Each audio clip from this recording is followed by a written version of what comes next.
Hi guys, this is Ming Ning with Home with Mrs. Heil.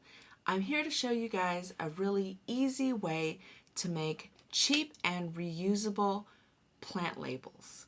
Okay, all you need is a yogurt container and a China marker. Now, I have found that Faye is a really great brand to use because their containers are really sturdy. Some of the yogurt containers are a little flimsier, but if you get the sturdier ones, they're easier to stick into the dirt. Now all you have to do is take a pair of scissors and cut down to the bottom edge.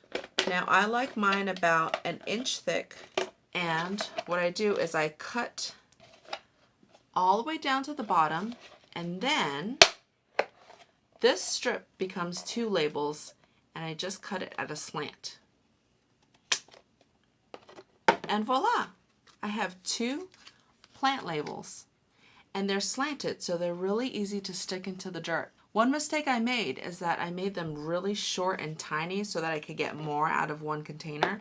But what happened is when I composted and put, mulch, they disappeared. They were too short. Just make sure you have a good 3 inches or so or more. And if you write on them with the China marker, they are not only fade resistant, they are reusable. I write there, next year I want to reuse them. All I have to do is I take either a cloth or napkin or just even my finger, and I can just rub it off and reuse it for next year. Or I can keep them, and if I'm planting the same plants, I can just, move them.